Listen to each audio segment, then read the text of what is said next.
अस्सलामुअलैकुम, मैं हूं खुर्रम खान और आप देख रहे हैं मेरा YouTube चैनल। नाज़रीन, कायद-ए-आज़म वो इंसान है जिसने अंग्रेजों के पंजे से हमें एक जमीन का टुकड़ा छीन कर रहने के लिए दिया, जिस पर हम अपनी इबादत कर सकें। सियासतदान क्या करते हैं?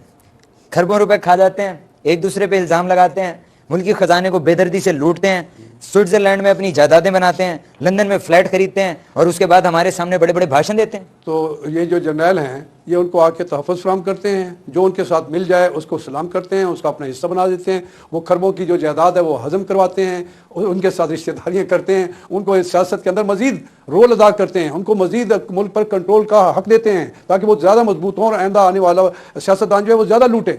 लेकिन यहाँ मकसद कुछ और है, जिसके नतीजे में इस्लाम के नाम पर यह मुल्क वजूद में आया। लेकिन जैसे ही वो अल्लाह को प्यारे हुए, लुटेरों और डाकुओं ने हमला कर दिया। उसके बाद जो भी आया उसने अपने अपने तरीके से इस मुल्क को लूटा। इस मुल्क को खोखला करके दूसरे मुल्कों के पास कटोरा लेके मांगने पहुंच चुके हैं। मैंने यही कहा जब मैं आया हूं तो आप समझेंगे शायद ये मांगने आया। क्या बोला तूने? आया हूं तो आप समझेंगे शायद ये मांगने आया। मैं मांगने नहीं आया, लेकिन मजबूरी है। शायद ये मांगने आया, मैं मांगने नहीं आया, लेकिन मजबूरी है।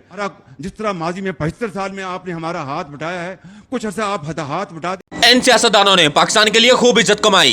पाकिस्तान का अलमिया यह है कि कायद-ए-आज़म के बाद पाकिस्तान को कोई भी अच्छा लीडर नहीं मिला। नवाज जरदारी गुटजोड़ ने पहले मुल्क को लूटा और फिर IMF से कर्जा लिया। उस कर्जे से सराय महलात खरीदे और लंदन फ्लाइट तैयार किए गए।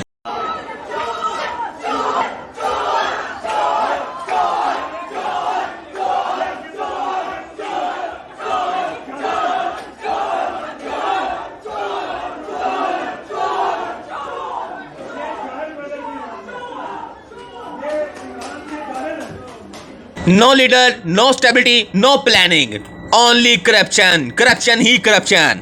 मुल्क की तरक्की गई भाड़ में। ये लोग सिर्फ रस्ते ढूंढने हैं कि किधर से गरीब की जेब काटनी है और पाकिस्तान को तबाह करना है। इस वक्त डॉलर 210 रुपए का हो चुका है। इसका मतलब ये कि पाकिस्तानी इकोनॉमी उद्दे मुंह नीचे डिग पई है। पाकिस्तान भी श्रीलंका की तरह एक लंबा चौड़ा उधार देना है जो कि हमारे सर पर चढ़ा हुआ है, जो कि हमें उतारना ही उतारना है। सवाल ये पैदा होता है कि हम इस कर्जे को किस तरह उतारेंगे। हमारे पास मास्टर प्लान क्या है? इनके पास है, ये इसके पास है, या फिर नवाज जरदारी गठजोड़ के पास है? नाज़रीन, ऐसा बिल्कुल भी नहीं है।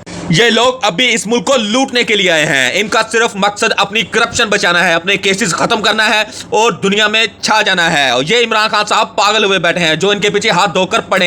ये जरा सुने, उसका कोई प्रूफ नहीं कि मेरी सेंट्रल लंदन में प्रॉपर्टीज तो दूर की बात है, मेरी पाकिस्तान में भी कोई प्रॉपर्टी नहीं है। मैं अपने वालिद के साथ है और मुझे समझ नहीं आई कि मेरी और मेरी वालदा की और बहन भाइयों की प्रॉपर्टीज ये कहाँ से हैं। ये काबू आने वाले नहीं हैं। क्या हम नया लोन लेने वाले हैं? क्या IMF के पास दोबारा जाने वाले हैं? इससे पाकिस्तान की इकोनॉमी बर्बाद होती जा रही है। इसका ख्याल सिर्फ इमरान खान साहब को ही है। और ये 2000 रुपए बांटने वाली करनानी चुड़ैल ये पाकिस्तानी कौम को 2000 का लड्डू खिला रही थी।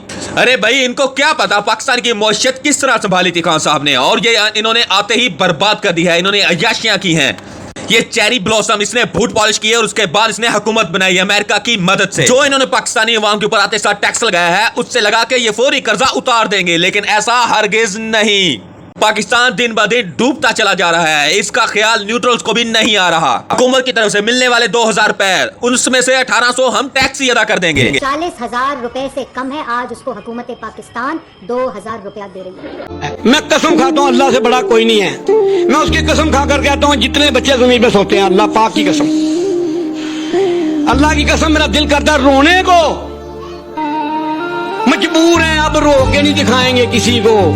रोने वाला भी जो आदमी है वो जलील है। रोएंगे नहीं, मर जाएंगे, अब रोएंगे नहीं किसी के आगे, हाथ नहीं फैलाएंगे। पाकिस्तान की सबसे बड़ी प्रॉब्लम यही है कि हमें करप्ट लोगों को वोट देना आता है। ईमानदार और दयानतदार लोगों को हम वोट नहीं करते। खान साहब ने इनको उठाकर जेल में फेंका, लेकिन पाक आर्मी ने इनको उठाकर मसलत पर फिर से बिठा दिया और गरीब अवाम की ऐसी तैसी फिर। नाज़रीन, पाकिस्तानी अवाम कहां तक बर्दाश्त करे? गलती से कोई अच्छा लीडर आ भी जाए, जैसा कि खान साहब आए हैं इस दौर में। मैं आज अपनी कौम के सामने ये कहना चाहता हूं कि देखें,